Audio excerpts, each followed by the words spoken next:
Ukimya ni lugha ya kisaikolojia ambayo asilimia kubwa ya wanadamu hawaelewi maana yake, lakini ukimya umeibeba nguvu ya kweli ambayo kama ukiijua na kuifanyia kazi, maisha yako yatabadilika ndani ya muda mfupi sana. Ndani ya video hii nitakwenda kukwambia nguvu 10 za ukimya ambazo asilimia kubwa ya binadamu hawazijui, na ninaamini utakapotazama video hii mpaka mwisho utajifunza kuwa kimya, kwa sababu maisha yako yatakwenda kubadilishwa na nguvu ambayo imejificha katika ukimya. Kama nawe ni miongoni mwa binadamu wanaotamani kujifunza kuhusiana na mambo haya, basi video hii imetengenezwa mahususi kwa ajili yako. Ili uendelee kujifunza mambo mbalimbali kupitia video zetu, jiunge nasi kwa kusubscribe katika chaneli hii ya Fafanua Media. Hapo utakuwa wa kwanza kupata video zetu pindi tunapoziweka kwenye chaneli hii.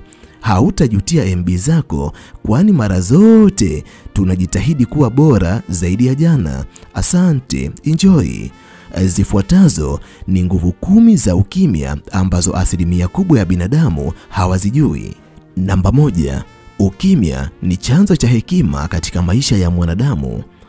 Miongoni mwa vitu ambavyo unatakiwa kuvijua na kuviweka akilini, kadri mwanadamu anavyozidi kuwa mwongeaji kupita kiasi kwenye maisha yake, ndivyo kiwango chake cha hekima huonekana kidogo mbele ya macho ya watu wengine. Lakini binadamu wengi wanaopenda kukaa kimya ni watu ambao huonekana wenye hekima katika mazingira mbalimbali wanayokuwa, kwani hawa ni binadamu ambao hata kabla ya kuzungumza chochote wanachuja maneno yao. Na ndio maana binadamu wanaopenda kukaa kimya wanapozungumza, maneno yao mengi huwa yana maana na yanaonekana yenye hekima kuliko binadamu wengine, jambo ambalo unatakiwa kulijua na kuliweka akilini. Kimya husikika kuliko maneno ambayo unazungumza mbele ya watu. Unapokuwa kimya, watu wanatengeneza tafsiri kuwa wewe ni mwanadamu mwenye hekima ambaye haupendi kusema katika vitu visivyokuwa na msingi. Namba 2. Ukimya hujenga nguvu ya akili. Miongoni mwa vitu ambavyo asilimia kubwa ya binadamu hawavijui ni kuwa kadri wanadamu wanavyozidi kuwa waongeaji kwenye maisha yao, ndivyo wanapounyima ubongo wao uwezo wa kufikiria vitu mbalimbali kwa undani. Lakini siri ambayo unatakiwa kuijua kuanzia leo, unapokaa kimya mara nyingi, akili yako hupata nafasi ya kufikiria vitu mbalimbali kwa undani. Hapo ndipo mwanzo wa makubwa na ubunifu ambao unaweza kuufanya katika maisha yako, na ndio maana binadamu wengi wa kimya wanaweza kufikiria vitu vya kibunifu ambavyo binadamu waongeaji hawawezi kuvifikiria. Nguvu hii kama ukiweza kuijua na kuifanyia kazi, maisha yako hayataendelea kubaki kama yalivyo. Utakwenda kuyashuhudia mabadiliko makubwa katika maisha yako, kwani kabla ya kufanya chochote kwenye maisha yako utakuwa miongoni mwa binadamu ambao wanafikiria kwa kina, kwa sababu maneno mengi yanaziba uwezo wa ubongo wako kufikiria kwa kina, lakini ukimya wako utafungua milango na fursa ya ubongo wako kufikiria kwa kina kuliko binadamu wengine. Namba 3. Ukimya huvuta heshima katika maisha ya mwanadamu. Miongoni mwa siri za kisaikolojia ambazo asilimia kubwa ya binadamu hawazijui ni kuwa kadri mwanadamu anavyokuwa mwongeaji kupita kiasi, ndivyo kiwango chake cha heshima hushuka. Lakini kadri mwanadamu anavyonyamaza na kuzungumza pale anapotakiwa kuzungumza tu, heshima yake hupanda kwa watu wengine, kwani huyu ni mwanadamu ambaye anachukuliwa kama mtu ambaye huzungumza kwa busara, lakini pia ni mtu ambaye anajua ni wakati gani anaotakiwa kuzungumza na ni wakati gani ambao anatakiwa kunyamaza. Hivyo kimya chake kinakuwa na sauti kubwa kuliko hata mazungumzo ambayo anayafanya. Watu humchukulia kama mwanadamu mwenye heshima kuliko wanadamu wengine. Ninakushauri, kama nawe ni miongoni mwa wanadamu wanaotamani kuheshimiwa na watu wengine, jifunze kuzungumza pale tu unapotakiwa kuzungumza.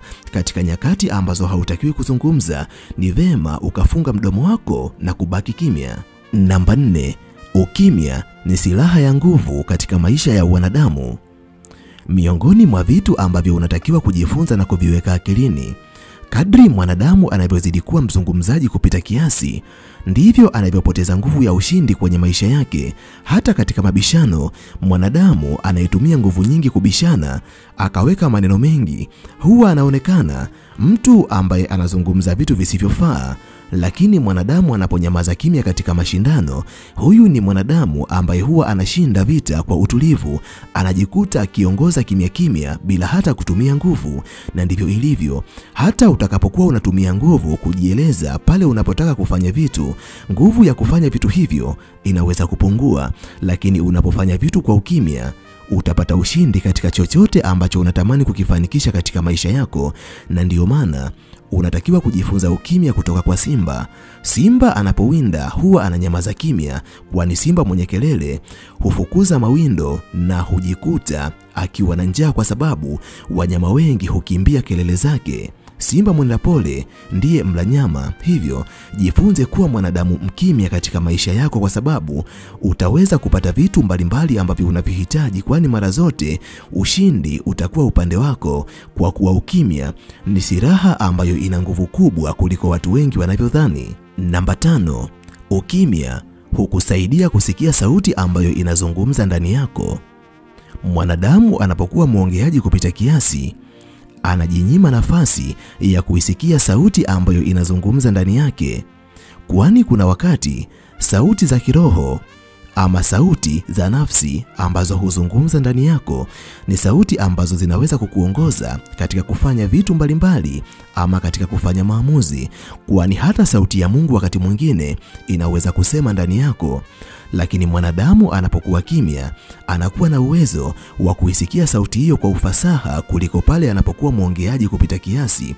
Na ndiyo maana asilimia kubwa ya binadamu wa kimya, vitu vingi ambavyo wanavifanya kwenye maisha yao huwa ni vitu ambavyo vinakuwa havina makosa, kwa sababu wanakuwa ni watu ambao wanaweza kusikia sauti ambazo zinazungumza ndani yao, yani sauti ambazo zinawaongoza kufanya mambo mazuri katika uso wa dunia. Jifunze kuwa kimya ili uweze kuisikia sauti ya Mungu ambayo inazungumza ndani yako. Namba 6, ukimya hupunguza msongo wa mawazo. Kwa sababu ya mapito mbalimbali ambayo wanadamu huyapita kwenye maisha yao, zipo nyakati ambazo mwanadamu anaweza kupitia maisha fulani ambayo ni changamoto inayomsababishia msongo wa mawazo. Tafiti mbalimbali za kisaikolojia zimekuwa zikionyesha mwanadamu anapokuwa kimya hushusha presha ya akili, lakini pia ni mtu ambaye atapata utulivu wa kihisia, na mara nyingi anaweza hata kupona, kwa sababu anaweza kutafakari kimya kimya kuhusiana na maisha yake ya baadaye, maisha yake ya sasa na maisha yake yaliyopita, na kupitia tafakari hiyo akapata suluhisho sahihi kuhusiana na changamoto ambayo inamkabili kwenye maisha yake. Hivyo si kila wakati changamoto zinapokuja kwenye maisha yako lazima uanze kupiga kelele za kuomba msaada. Kuna wakati ambao unatakiwa kuruhusu ukimya uyatawale maisha yako, na kupitia ukimya utaweza kupata majibu ya changamoto mbalimbali ambazo zinayakabili maisha yako, na changamoto za kihisia zitapona kabisa. Namba 7, ukimya hufunua tabia za watu wengine waliokuzunguka. Unapokuwa mwongeaji kupita kiasi, tabia zako zinaweza kujidhihirisha kupitia matamshi mbalimbali ambayo unayafanya mbele ya watu wengine. Lakini pindi mwanadamu unaponyamaza kimya, watu wengine wataanza kuongea vitu mbalimbali mbele yako, jambo ambalo litakusaidia kupitia mazungumzo ambayo wanayafanya mbele yako. Utaweza kuwasoma kiurahisi na kuzijua tabia zao, kitu ambacho kitakuwa ni msaada mkubwa kisaikolojia kwa upande wako, kwani kupitia ukimya ukiweza kuzisoma tabia za watu wengine, utaweza kujua ni watu wapi ambao unaweza kushirikiana nao na ni akina nani ambao unatakiwa kuwaweka mbali na maisha yako. Namba 8, ukimya humuokoa mwanadamu dhidi ya migogoro na binadamu wengine. Moja kati ya vitu ambavyo unatakiwa kuvijua na kuviweka akilini, wanadamu wengi ambao wanapenda kuzungumza kila wakati, mara nyingi hujikuta katika mabishano makubwa ambayo hugeuka na kutengeneza migogoro baina yao na watu ambao wanabishana. Lakini kama ungeweza kunyamaza kimya, yote hayo yasingetokea, kwani ukimya ni dawa ya amani. Ndiyo maana asilimia kubwa ya binadamu wa kimya wametawaliwa na amani kuliko binadamu waongeaji. Namba 9, Ukimya utakufanya uwe mwanadamu mwenye mvuto kuliko binadamu wengine. Miongoni mwa vitu ambavyo unatakiwa kuvijua kwenye ulimwengu wa saikolojia, asilimia kubwa ya binadamu wa kimya huwa wanaonekana wenye mvuto, kwani watu wengi wanapenda kuwafuatilia binadamu hawa ili waweze kuwajua vizuri. Lakini kumbuka, kama ungekuwa mwongeaji, watu wengine wangeweza kukujua kwa urahisi sana, lakini kwa sababu ya ukimya wako, unakuwa unawasababishia watu wapoteze muda wao mwingi kufuatilia ili waweze kujua wewe ni mtu wa aina gani, mahusiano yako na jamii yakoje, je, ni vitu gani ambavyo unavipenda na ni vitu gani ambavyo huvipendi. Utakuta asilimia kubwa ya binadamu wanavutiwa sana na wewe kuliko binadamu wengine. Namba 10, ukimya hujenga nidhamu ya ndani katika maisha ya mwanadamu. Jambo ambalo unatakiwa kulijua ni kuwa kunyamaza si udhaifu, bali ni nidhamu.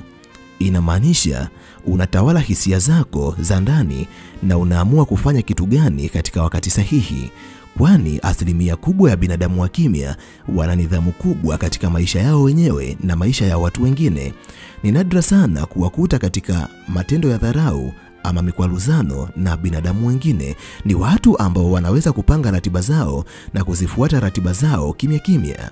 Mimi kwa leo ninaomba niishie hapa. Ninahitimisha nikiamini kuna jambo kubwa ambalo umejifunza kupitia video hii. Nikutakie wakati mwema. Asante, bye. Tukutane katika video ijayo.